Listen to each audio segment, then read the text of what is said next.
So this week's video only shows 3 of the many projects that we, and by we I mean Phillip, pushed through for our big trip this summer.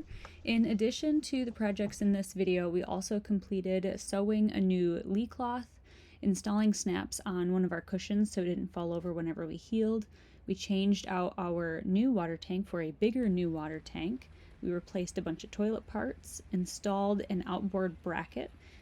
We purchased a new Tack-A-Cat dinghy. We had a catamaran style dinghy, but it was way too big, so we ended up rehoming it to Philip's parents' cottage up north. We screwed the toaster oven down, and then we basically disassembled and reassembled our floor with new screws. And then there's like a dozen other little projects. I just can't come up with them off the top of my head at the moment, but anyhow, enjoy. So the drawer face off of our boat. It's mahogany, it's solid. It's got a nice grab handle in it. So we rebuilt drawers for the boat that are a little bit longer, and then they're on drawer slides. The only issue is because they're on drawer slides, they don't stop. So our solution is we cut an opening in the drawer, and we installed this, which is actually a French door lock, and so by toggling it over, it either locks or unlocks. And the credit to this is the Art of Boat Building on YouTube, as that's where I got the idea from. And so this is what it is. It's a piece of stainless, and it toggles over and the pin comes out, and this allows our drawers to lock in place. So is it the best solution? No, but it's one that works without having the little, this is a good handle, the little like push button ones I've never liked. They are hard to grab. So get to cut a slot in, we're adding a backing plate, and then this will sit in there, and then we'll have to cut and router all of this.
So now I have a slot cut, so I can set this in here.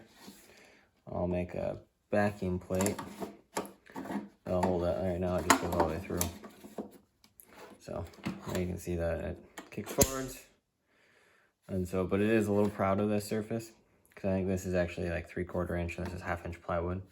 So I'll actually cut a recess into the drawer face. So I drilled 2 holes in here for the slot. And I used a bit and brace to cut it, and that's very old drill bit, but because it has this spur on it, it cuts before it then cuts the hole, and that allows you to get a nice clean hole, and it doesn't tear out the surface, which is why I chose to use this, even though it takes a little bit longer to drill the holes. So now I'll chisel out this center section, and then I'll also chisel out this square as a recess for the lock. Alright, so our drawers are now completed. You can see when you pull them out, they come out quite a ways. They're pretty pretty substantial drawers. They're quite heavy. They're full of batteries, nuts, bolts, all kinds of things like that that we would need for boat work, boat repair. So if we're out sailing and we're heeled over quite a bit, you can imagine how quick one of these things just comes shooting on out of here, and that would hurt real bad, not to mention potentially damage a bunch of our stuff. So before we head out sailing, we just flip everybody closed, and then they're nice and secure. They're not coming out. They're not going anywhere. We had the push button style before, but just with these drawer faces, it wasn't going to fit in very well, and we had an issue sometimes with getting them to actually stick shut or open. So you'd be out sailing, you thought you had everything all closed up, and then also you'd have a drawer just take off, and that was never good. So anyhow, this project's done.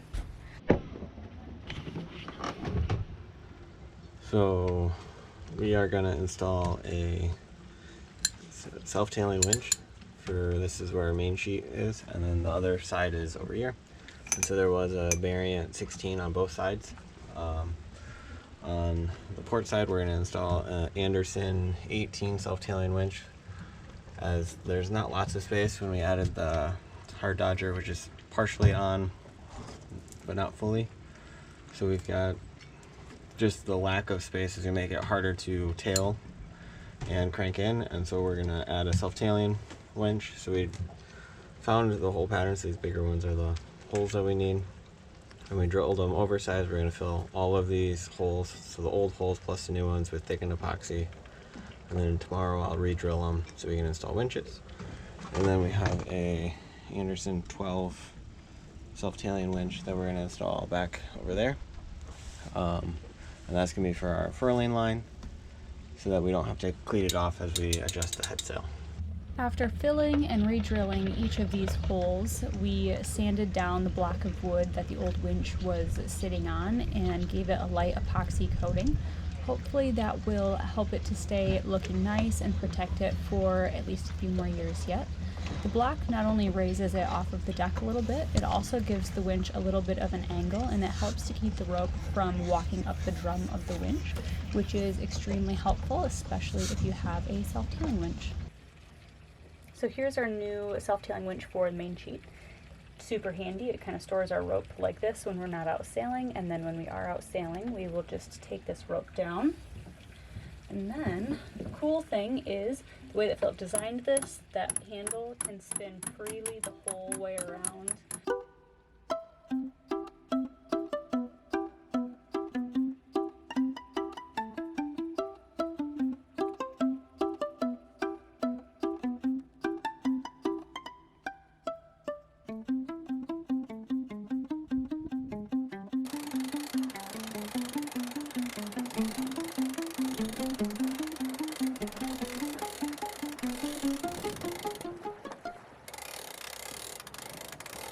We are hoping to replace our lifelines.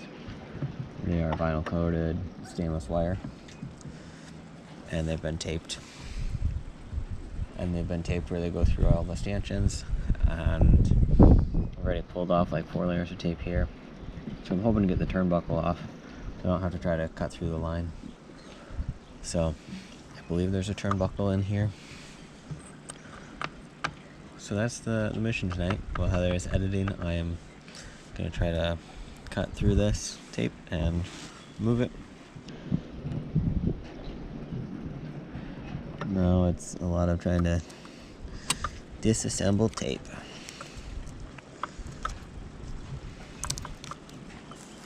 Instead of how many licks to get to the Tootsie Pop, this might be how many rounds of tape to get to the metal underneath.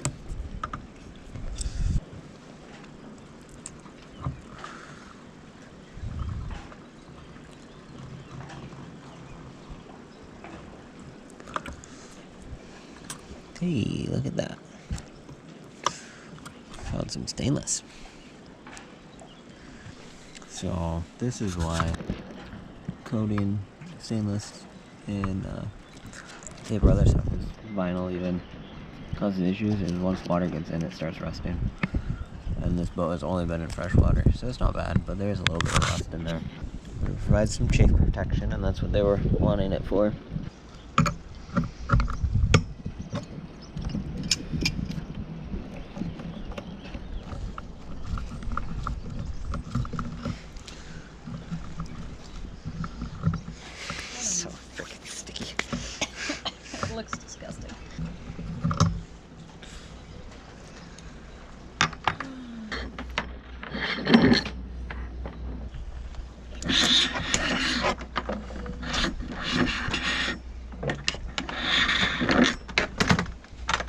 Oh, hold on 1 second. You got a spider dangling off of you. This real life. That's the important thing. It is one of the important things. This real life boat work right there. I can't find it. He's gone. We'll find him tonight in bed. I know. Yeah, exactly.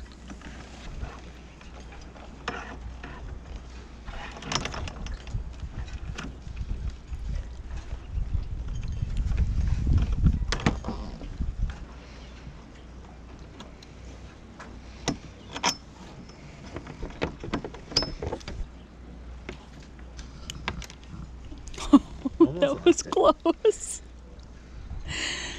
Whoo. One down. After removing all of that old tape, Philip then spliced one end of the Dyneema spool and attached it to the support stanchion that is right there by the gate. Then we roughly measured it to the front of the boat, added a couple of extra feet, and trimmed it there. Took that trimmed end and ran it through all of the stanchions to the front of the boat, added a secondary splice loop at that end, and then lashed it and tensioned it to our, I guess, frontmost stanchion. This is definitely not a Dyneema splicing tutorial. There are some really awesome ones on YouTube, and just kind of cruise through a couple of them, figure out which one you like the most, and use that. Some specific brands, colors, and sizes of Dyneema are easier to use and splice than others, so it might be a little bit of trial and error, and if you're trying to get something spliced and it just is not working, really fighting with you, might not be you, might be the Dyneema. So we had to reorder some because Philip has done a lot of Dyneema splicing, and we had a specific roll that, I mean, my goodness, it just fought him every step of the way. We do really like using Dyneema. It's very strong, chafe resistant, it's easy to use, it's not as expensive as stainless. It's not going to wear substantially faster in salt water versus fresh water. Having a darker lifeline like this, it's not as noticeable as like either the bright shiny white coated stainless or even just the plain stainless itself. Just aesthetically, we like the look a lot better.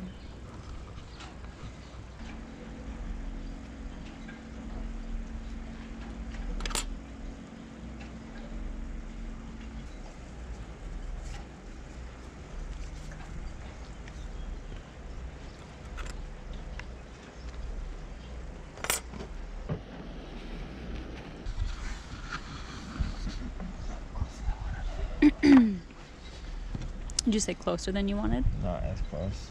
Oh. There's black Dyneema. The dye comes off on your hands. You're splicing, so.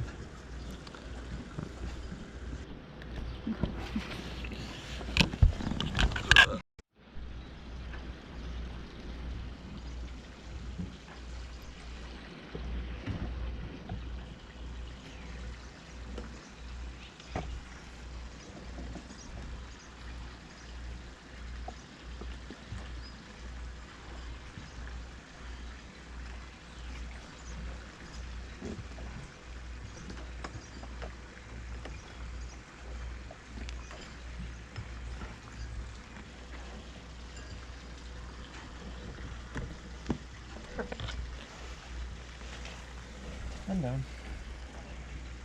Yeah. This really should have only been to there. Say that one more time. So this should have only been to like right here. To truly meet code. It's like 4 or 5 inches of splice length. Gotcha. Looks better. Now you can see, looking forwards on the boat, how much more clean that is than those big white lines.